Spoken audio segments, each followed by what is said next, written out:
한동안 잠잠하다 했습니다. 계속 조용히 있을 트럼프가 아니죠. 이번에는 수입 스마트폰에 관세를 부과하겠다고 나섰습니다. 우리와의 협상에선 비관세 장벽 문제를 거론했다고 하는데요. 서은숙 상명대 경제금융학부 교수와 함께 짚어보겠습니다. 교수님 어서 오십시오. 네, 안녕하세요. 어서 오십시오, 교수님. 네. 오늘은 또 관세 이야기를 좀 해봐야 될 것 같습니다. 네. 한동안 좀 조용하나 싶었는데 네. 역시나 했더니 혹시나 했더니 역시나가 됐습니다. 네. 한미 관세 실무협정에서 미국 측이 한국의 비관세 장벽을 문제 삼았다.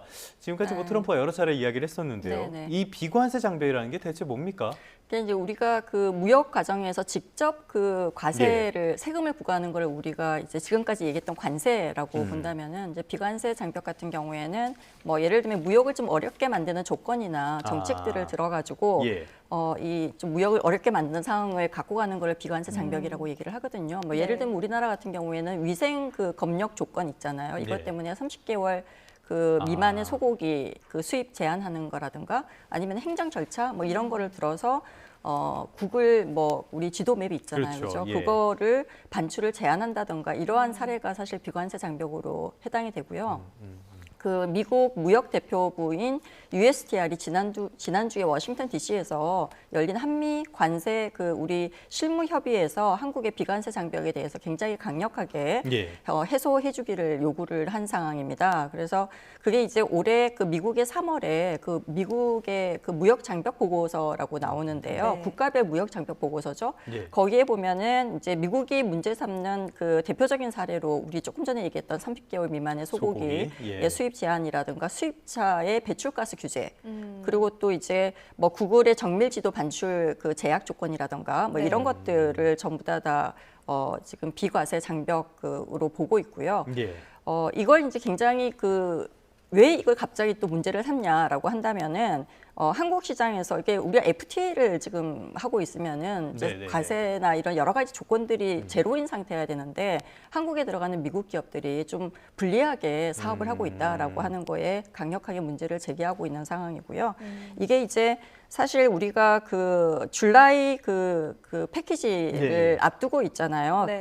7월 9일 예정인데 7월 8일까지 이거를 지금 이제 패키지를 본인들은 통과시키려고 하고 있잖아요. 근데 이 상황에서 우리가 우리나라가 관세를 낮추려면은 한국도 시장을 더 개방해야 된다는 그러한 뭐 기본적인 압력이 지금 굉장히 강하게 시작되고 있는 것 같다는 생각이 듭니다. 네. 말씀하신 비관세 장벽 외에도 소고기 시장 외에도 뭐 쌀 수입 문제라든지 약값을 약값 인상에 대한 그 언급했을 가능성도 거론이 되고 있는데 우리 정부 입장에서도 압박이 됐을 수도 있을 것 같아요. 네, 당연하죠. 지금 뭐 우리 어떻게 보면은 경제, 식품, 보건, 그다음에 안보, 기술 분야를 가리지 않고 전방위적으로 지금 굉장히 그 요구를 쏟아내고 있는 상황이거든요. 이게 이제 사실 근데 문제는 이 사안들이 그 우리가 한두 부처가 지금 결정을 내리기가 굉장히 어려운 상황이라고 볼 수가 있습니다. 그래서 일부는 이제 국내의 정치 안보 이슈하고 굉장히 밀접하게 관련을 가지고 있기 때문에 단기간 내에 사실상 결정을 내리기가 굉장히 어려운 점이 지금 문제이거든요.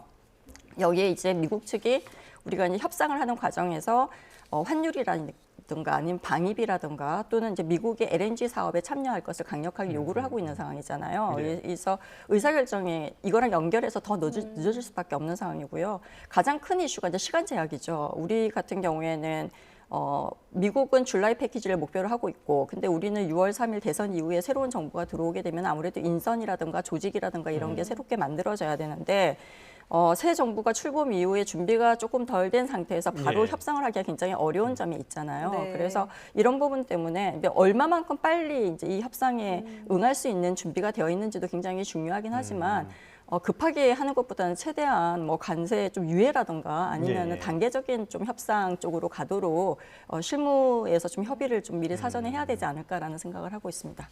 어떤 측면에서 봤을 때는 우리가 새 정부가 들어서는 거를 핑계로 삼아서 최대한 협상을 늦추는 전략도 그쪽으로 가야 될 것 같습니다. 필요할 것 같습니다. 알겠습니다. 트럼프가 해외에서 생산돼서 미국으로 수입되는 모든 스마트폰에 대해서 관세를 부과하겠다, 25% 부과하겠다 이렇게 밝혔거든요. 당장 애플 발등에 불이 떨어진 것 같은데 어떻게 보십니까? 지금 뭐 글로벌 IT 전자 업체들은 전부 다 예. 직격을 맞은 상황이 굉장히 안 좋은 상황인 거죠. 지금 보면은 특히 이제 애플 같은 경우에는 아이폰 전량을 사실 중국에서 생산을 하고요. 미국으로 역수출하고 있는 그러한 상황이거든요. 네. 그래서 25% 관세가 일단 부과가 되면은 일단 생산 단가가 상승할 수밖에 없고요. 이 비용이 결국은 소비자 가격으로 전가될 수밖에 없거든요. 그래서 애플 입장에서 보면은 좀 어떻게 보면은 마진이 좀 줄어들 수밖에 없는 예. 그러한 상황이기 때문에 굉장히 타격이 좀 불가피하다라고 볼 수가 있고요. 뭐 정치적으로 보면 미국 기업이긴 하지만 미국 내에 그러니까 공급망 자체를 비미국 지역으로 갖고 있는 그 미국 기업들의 약점이 좀 드러난 상황이다라고 우리가 볼 수가 있고요.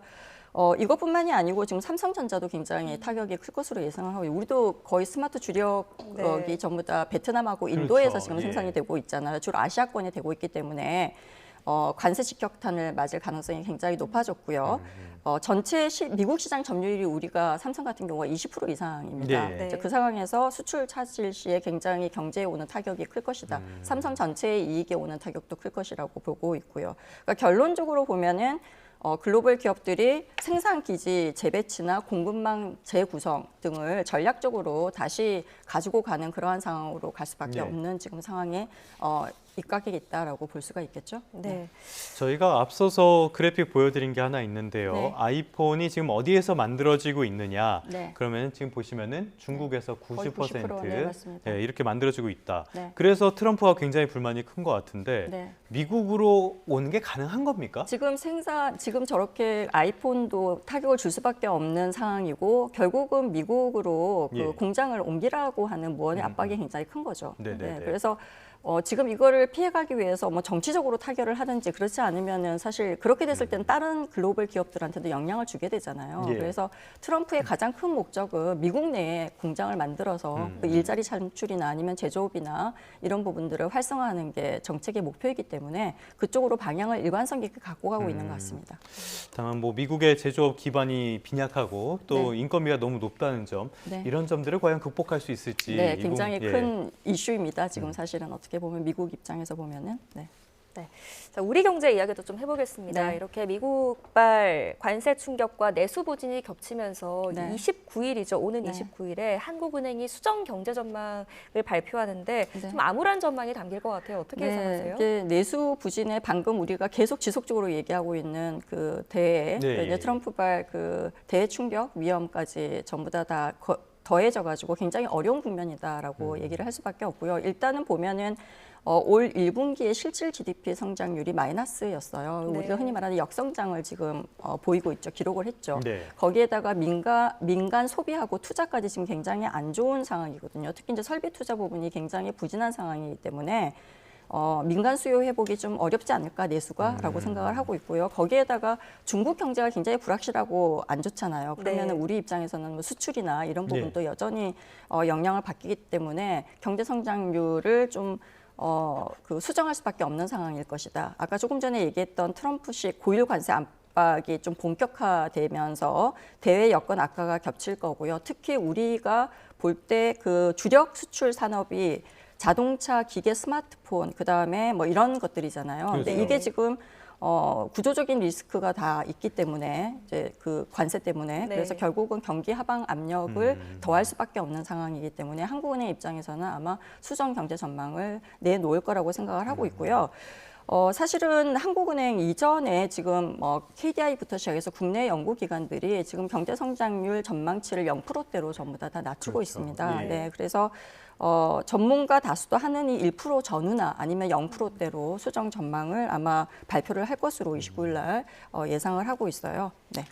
알겠습니다. 수정 경제 전망 이 내용 보도록 하겠고요. 29일에 이 경제 전망 발표하기에 앞서서 네. 금통위의 통화정책 결정 회의가 열리는데요. 네. 이렇게 경기가 안 좋은 상황이면은 이번에는 기준금리를 인하해야 되는 거 아닙니까? 그렇죠. 만약에 이제 한국은행이 아까 얘기한 것처럼 29일 날 수정 경제 전망을 발표를 한다. 예. 그게 이제 좀 안 좋은 상황을 발표를 하는 상황이면 아마 금리를 내리지 않을까라고 하는 게 시장 전문가들의 예측입니다. 예. 사실 이제 이게 지난 금리 동결을 한번 보면요. 이유 자체가 그 환율이나 부동산 시장이 굉장히 불확실했고 그때 환율이 거의 1,500원대로 올랐잖아요. 맞아요. 근데 지금은 1,300원대로 떨어졌고 네. 또 물가 부분도 인플레이션 부분도 한국은행이 지금 목표로 삼고 있는 수준 근처에 지금 가 있고 부동산 2% 시장도 주변쯤이죠. 네. 예. 그래서 또 부동산 시장도 관망세로 좀 돌아섰기 때문에 아마 금리 인하에 대한 부담이 좀 줄어들었다라고 볼 수가 있고요. 지난 4월에 금통위원 6명이 그 3개월 내에 금리 인하가 필요할 것이다라고 이미 얘기를 했고요. 그다음에 한국은행 총재인 이창용 총재도 사실 이달 초에 금리를 충분히 낮출 여력이 있다라고 멘트를 시장에다 던졌기 때문에 아마 지금 현재 시장에서는 전부 다 금리 인하 전망에 좀 유력하게 힘을 좀 싣고 있다라고 보면 될 것 같습니다. 네. 또 기준금리와 연결되어 있는 것이 이제 은행들의 또 예적금 금리일 텐데 네. 기준금리 인하 기조가 있다 보니까 그 은행들이 예적금 금리를 낮추고 있는 것 같아요. 네. 지금 주요 은행 예적금 금리가 연 1%대까지 떨어진 상황인데 네. 만약에 우리가 전망했던 것처럼 기준금리가 인하된다면 이번에 네. 또 예적금 금리도 더 떨어질 가능성이 네, 있는 더 떨어질 겁니까? 가능성도 있고 일단 현재 지금 3년 만기 예금 금리가 거의 1%대로 지금 다 주요 예. 시중은행들이 상품들을 지금 판매를 하고 물가 있고요. 상승률보다도 안 되네요. 네, 실질 예. 물가 상승률을 따지면 마이너스 금리다라고 이자 수익을 얻을 수밖에 없는 구조다라고 얘기를 하죠. 이제 이렇게 되다 보니까 우리가 안전자산에 대한 매력도가 굉장히 떨어지게 되죠. 이제 그렇게 되면은 대부분의 투자자들이 결정할 수 있는 게 위험이 좀 있지만 그 예. 수익률을 조금 더 주는 그러한 상품으로 머니무브 현상이 나타나는. 주식이나 코인을 말씀하시는 네, 그렇습니다. 거죠? 그래서 이게 어디서 이제 데이터를 보면은 우리가 그 투자 대기성 자금 성격을 보고 있는 게 요구불 예금이거든요. 네. 그래서 한 달 새에 주요 은행들의 5대 우리 은행들의 요구불 예금이 거의 한 20조 원 정도 자금이 빠져나갔고요. 예. 그다음에 정기예금 잔액도 4조 원 정도 넘게 줄었습니다. 네. 이게 이제 그러면은 이 돈이 전부 다 어떻게 보면은 상당 부분이 가상자산 시장이나 아니면 위험이 있는 상품 시장으로 옮겨갔냐라고 이제 보면은 가상자산 거래소에 맡겨진 원화 예치금이 지난해 말에 보면 10조 원을 넘어섰거든요. 그래서 6개월 예. 전보다 약 104% 2배 이상이 올라갔다라고 볼 수가 있고요. 일평균 거래 대금도 지금 지난해 하반기가 상반기보다 거의 22% 정도 늘어났습니다. 예. 그리고 우리가 단기금융 상품이라고 부르는 CMA 계좌에도 지금 잔고가 90조 원 이상 늘어나고 있는 상황이거든요. 네. 그래서 머니무브 현상이 좀 우리가 볼 수 있다. 머니무브 현상이 일어나고 있다 시장에라고 네. 파악을 할 수가 있겠습니다.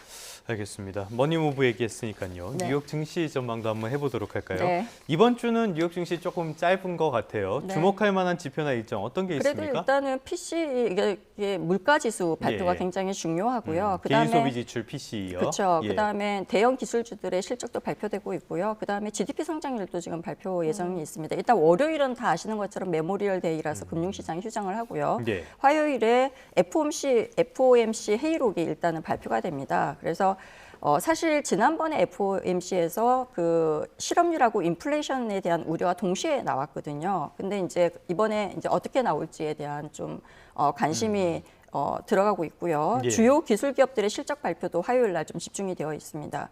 수요일엔 아까 얘기한 것처럼 미국 1분기 GDP 잠정치가 발표가 되고요. 이게 이제 미국 경제 상황을 좀 가늠할 수 있는 그러한 지표다라고 볼 수가 있을 것 같고요. 가장 핵심적인 그 이슈가 4월 개인 소비 지출 PCE 물가 지수죠. 그래서 미국 중앙은행이 기준금리를 내릴 수 있느냐 없느냐를 가늠하는 가장 핵심적인 지표라고 볼 수가 있고요. 이게 시장의 예측치보다 좀 하회한다라고 하면은 페드가 금리 인하 압력을 받을 가능성이 크다라고 얘기를 할 수가 있겠습니다. 네, 네. 알겠습니다. 뉴욕 증시 전망까지 해봤습니다. 네. 오늘 서은숙 상명대 경제금융학부 교수와 함께했습니다. 잘 네, 들었습니다. 고맙습니다. 감사합니다. 네.